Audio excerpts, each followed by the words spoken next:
시청자 여러분 안녕하십니까. 이제 6월 3일 전옥현의 안보정론 심야 방송을 시작하겠습니다.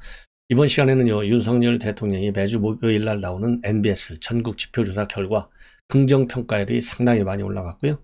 그 다음에 국민의힘 지지율도 또 많이 올라갔습니다. 그리고 윤석열 대통령이요, 직접 손흥민 선수에게 체육 분야에 있어서의 최고의 훈장인 청룡상을 오늘 전수했습니다. 자, 그리고요, 윤석열 대통령 이제 2023년 아시안컵 대회 중국이 포기했잖아요. 이거를 유치하도록 오늘 문화체육부 장관한테 특별 지시를 내렸습니다. 자, 그리고 안철수 지금 이제 의원이요, 오늘 갑자기 쓰러졌어요. 근데 이게 이제 실신이라 이렇게 보도가 됐는데 실신이 아니고 현기증이 좀 심해져서 이렇게 쓰러졌지만 지금 현재 퇴원을 해가지고 집에서 좀 휴식 중에 있다, 이러한 입장문을 내놨습니다. 그리고요, 지금 검찰 대검에서 즉각적으로 6월 1일 날 이제 선거가 끝났는데 바로 대대적인 수사에 착수했습니다. 그래서 그 내용도 여러분들께 전해드리고요. 자, 그래서 공직선거법 굉장히 중요하잖아요. 이번에 검수한 바 법안 과정에서도 굉장히 논란이 많았던 그런 범죄형 중에 하나인데, 자, 지금 대검에서요, 이 선거법 위반 사건들을 즉각 수사에 착수했는데, 이와 반대로 말이죠, 이 공동수사법, 즉 선거법 관련 동향을 수사하는 부장검사 3명이 일제히 사표를 냈습니다. 그 배경을 또 알아보도록 하겠습니다. 자, 이러한 뉴스가요, 이번 시간에 이제 핵심적인 뉴스인데, 여러분들께 NBS 4개 여론조사기관들, 엠브레인 퍼블릭, K-스테 리서치, 코리아 리서치, 한국 리서치입니다. 대표적인 여론조사 기관들이고요. 지난 문재인 정권에서는 친여 성향을 보였던, 즉 친민주당, 친청와대 성향을 보였던 여론조사 기관들인데요.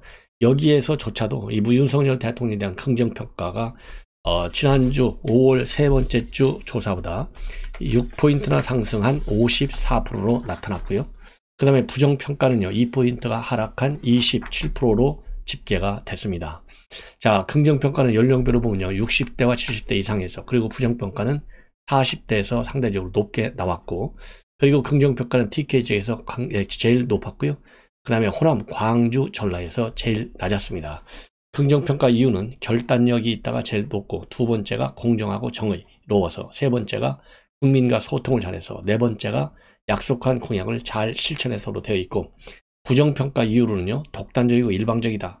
그 다음에는 경험과 능력이 부족하다. 세 번째는 적합하지 않은 인물을 내각에 기용했다. 네 번째로는 통합과 협치 노력이 부족했다. 이렇게 되어 있습니다. 그리고 정당 지지율도 우리 국민의힘에 대한 지지율이 5월 3주자보다도요, 무려 6%나 올랐어요. 그러니까 대통령의 긍정평가도 6%, 정당 국민의힘 지지율도 6%가 올라서요, 거의 절반에 해당되는 48% 지지입니다. 그리고 민주당은 3%가 빠져서 27%, 정의당은 5%입니다. 그리고 이 응답률은요, 15.8%고요. 이 전부 면접 조사입니다. 참고적으로.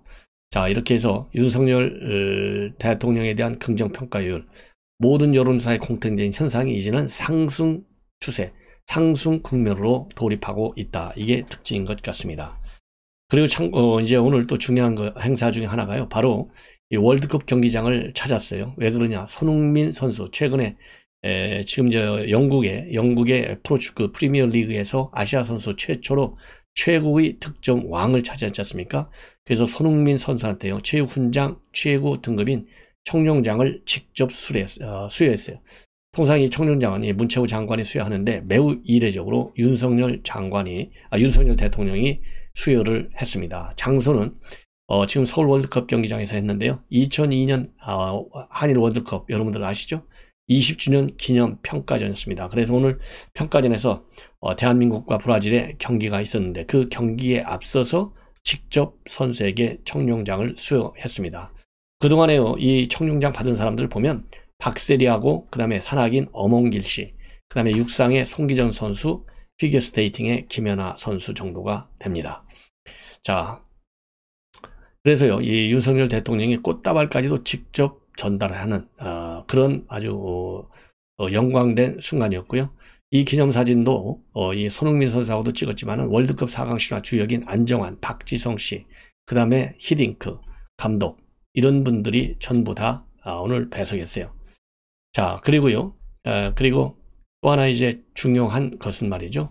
이분들하고 같이 만찬을 함께 했습니다. 그리고 이 한국과 브라질 양 국가대표 선수들 친선 경기를 직접 관람도 했습니다. 그런데 대통령 취임 후에 이 야구장이 아닌 축구장을 먼저 찾았는데 왜 그러느냐?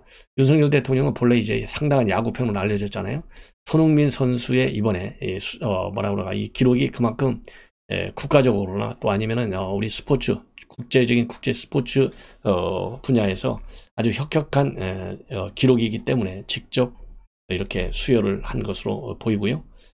그 다음에 또 하나는 오늘 이 자리에서 말이죠. 이 자리에서 이 정몽규 축구협회 회장하고요. 그 다음에 선수 대표가, 그러니까 이제 회장이 말이죠. 직접 뭘 하나 윤석열 대통령한테 건의를 했냐면은 이영표 대표가 하고 중국이 이제 2023년 아시안컵을 개최하려고 그랬는데 이 코로나 때문에 이거를 포기했어요. 내년이죠. 포기했는데 이거와 관련해서 이영표 대표가 뭐라고 제안을 했냐면은 우리가 56년도 초대 아시안컵하고 60년도 제2회 아시안컵에서 우승했는데 그 이후 60년 동안 단 한 번도 우승도 못했고 개최도 못했다 이겁니다. 그래서 이번에 이제 손흥민 선수가 세계 최고 선수로 이제 뽑혔으니까 이렇게 전성기를 누릴 때 우리나라에서 개최해서 우승하면 얼마나 좋으냐 이런 아이디어를 냈습니다. 그러니까 윤석열 대통령이 배석한 박보균 장관한테 적극 추진하라 이렇게 지시를 했다고 합니다. 예. 자, 그리고요, 오늘 이제 윤석열 대통령의 일정 중에 중요한 것이 경기 고양시 킨덱스에서 열린 고졸인재 채용 엑스포 행사가 있었는데요. 여기 축사를 통해서 미래인재에 투자한다는 신념으로 청년 인재들의 인큐베이터가 되어달라 이러한 당부를 하면서요. 기업에서 일하면서 배우는 직무교육 강화도 기업 성장에 크게 도움이 될 것이고 정부도 기술 변화에 대응해서 우리 학생들이 성장할 수 있도록 충분한 교육과 직업 훈련의 기회를 제공하겠다. 민간에서 더 많은 일자리를 창출할 수 있도록 정부도 힘을 모으겠다. 그래서 이 교육개혁의 청년 일자리 창출을 위한 교육개혁의 필요성을 수차례 강조했다는 점입니다. 이 점이 오늘 상당히 윤석열 대통령이 가진 일정 중에 매우 중요한 일정이 아닌가 이런 생각이 듭니다. 자, 이번에는요 지금 대통령실 안에 지금 이제 김건희 코바나 컨텐츠 대표 김건희 여사의 이제 공적인 활동이 늘어날 수밖에 없지 않습니까? 그러다 보니까 이제는 일정도 관리해야 되고 그 다음에 메시지도 관리할 필요성이 점점 더 늘어나는 거예요. 그래서 현재 행정학부 2명이 담당하고 있는데요. 이분들을 갖다가 1명 정도 더 전담 직원을 늘려서 전체적인 일정 그리고 메시지를 관리해서 빈틈없이 보좌하는 이러한 체제를 지금 갖추려고 한다. 이런 보도가요. 지금 문화일보 단독 보도를 통해서 나오고 있습니다. 다만요, 이 대통령실에서는 김 여사의 활동, 배우자로서의 공식 영역이 있고 그 다음에 개인 사적 영역이 있는데 크게 이 사적인 영역에 대해서는 김건희 여사의 자율성을 최대한 보장하는 방향으로 검토하고 있다. 왜냐면요, 배우자의 사생활까지 모두 컨트롤하는 것은 시대에 맞지도 않고 가능하지도 않다. 그렇기 때문에 사적인 영역 그리고 이제 공적인 영역 분명히 이분화해서 보좌해 나간다.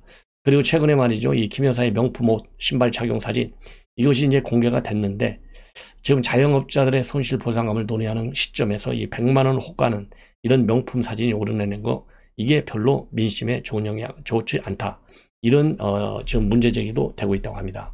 자, 그래서 이제 전담 위원들을 배치하는 문제를 적극 검토하고 있다. 이렇게 보도가 나오고 있습니다. 자, 이번에는요, 이 안철수 지금 의원이 오늘 이 당선과 관련해서 지역 주민들한테 감사 인사를 하는 도중에 잠시 현지증이 있었다라고 생각했는데 이거 실신이다 이런 기사를 보고서 굉장히 놀랬다. 이러한 입장문을 페이북을 통해서 밝히고 있습니다. 그래서 오늘 병원에 가서요, 기본 검사를 받았고 건강에 이상이 없다는 의료진의 진단, 조언에 따라서 퇴원했다. 그래서 집에서 휴식을 취하고 있다. 그리고 이렇게 이렇게 좀 실신하게 된 것은 현기증이 생기게 된 것은 지난 대선 그리고 인수위 활동 쉴 틈이 없이 매진했고 그 사이에 또 아버님하고 또 사별도 하고 힘든 시간을 보냈다는 겁니다.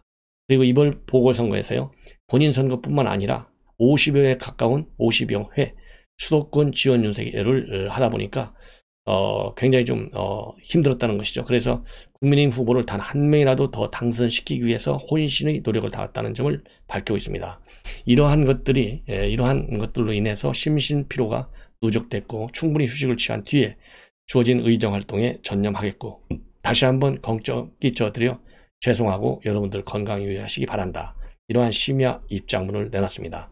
참고적으로요, 이 안철수 의원은 어제 오후 2시 19분에 분당구 서현 2동 행정복지센터 부근에서 유세 차량을 타고 지역 주민들에게 인사를 하면서 이동 중에 좀 쓰러졌어요. 그래서 신고를 받고 출동한 소방 당국에 의해서 2시 39분에 안 단선이를 인근 병원으로 이송하게 된 상황이 해프닝이 있었습니다. 자, 그리고 말이죠. 이제 대검에서는요, 선거법 위반, 지금 입건해서, 즉각적인, 수사에 착수했다. 이 보도가 지금 나오고 있어요.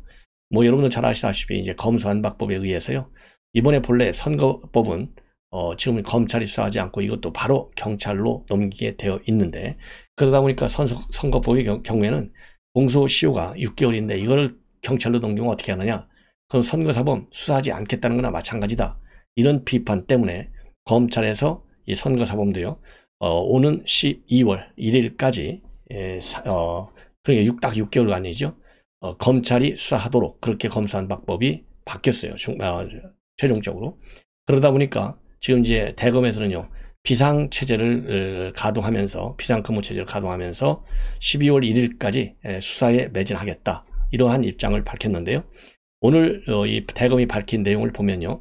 선거 위반 사범이 총 1,003명이고 이 중에요. 878명을 수사 중이라고 합니다. 큰 내용을 보면 우선 수사대장 광역단체장이 3명인데요. 이 광역단체장 중에는 누구누구가 있느냐. 박완수하고요. 박완수 경남지사. 그 다음에는 이번 경기지사 김동연 이렇게 되어 있고요. 교육감이 6명입니다. 여기에는 조의원도 포함되어 있고 기초단체장이 39명으로 되어 있습니다. 그래서 전체 입건은 1,003명 그리고 이거 1,003명인데 이거는 지난 7회 지방선거에서 2,113명 대비 52.5%가 줄었고 구속인원도 17명에서 8명 정도로 절반 가까이 줄어들었다. 그리고요 32명을 재판에 넘기고 93명을 불기소 나머지 878명은 계속 수사 중에 있다고 합니다.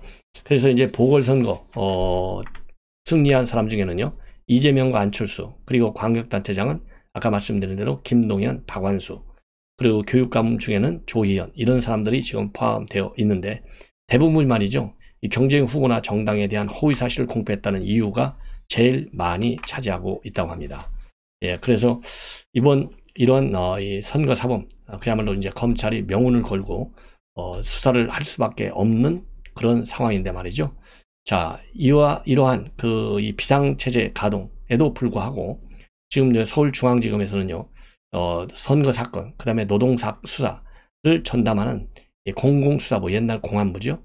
부장검사 3명이 이번 지선을 전후로 해서 사의를 표명한 것으로 알려지고 있는데 사의 표명한 인물들은요, 중앙지검의 최창민 공공수사 2부장, 김경근 공공수사 2부장, 진현일 산업안전 범죄 전담부장 이렇게 3명이요 사의를 표명한 것으로 그렇게 알려지고 있습니다. 그래서 이 원인을 쭉 이제 취재를 해보니까요 우선은 지금 이제 지난 1월부터 중대재해처벌법이 시행되고 있잖아요. 그러다 보니까 로펌 업계에서는 이런 공공수사 분야의 검사들에 대한 수요가 많이 늘어났다는 겁니다. 이것도 하나의 이유가 되고 있고 그리고 이제 또 하나는요 지금 이 사람들은 대개 개인적 이유를 내세우고 있지만은 지금 이제 검찰 인사를 보면요. 이 한동훈 장관도 특수통, 그 다음에 대통령도 특수통이라는 겁니다. 그러다 보니까 이 공안통들이 앞으로 그렇게 인사해서 대접받기는 좀 어려워진 것 아니냐. 이러한 또 이 평가가 나온다는 거예요. 그래서 이 사람들이 이제 이 3명이 직접 사의를 표명했다. 이 공안 분야에서 이 세 명은요, 상당히 에이스로 꼽히는 인재라고 합니다. 예. 그 다음에는요, 또 하나는 뭐냐? 또 하나는 아까 말씀을 드린 대로 이제 인사가 이제 임박해 있기 때문에 또 이 후배들한테 자리를 내주기 위해서 뭐라 그럴까요?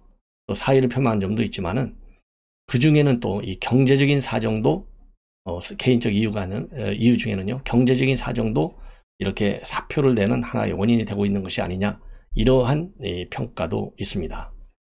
자, 이렇게 해서 말이죠, 지방선거가 끝나니까 바로 대대적인 수사에 착수한 거, 이거는 아주 참 다행스러운 일인 것 같고요. 자, 범죄 유형별로 보면 어떤 내용이냐면요, 허위사실 공표와 같은 여론 조작 혐의, 이게 339명, 33.8%, 제일 많아요. 금품 수수가 321명, 32.0%, 기타가 286명, 28.5%, 그 다음에 공무원 선거 개입이 38명, 3.8%, 선거 폭력이 19명, 1.9%가 됩니다. 예.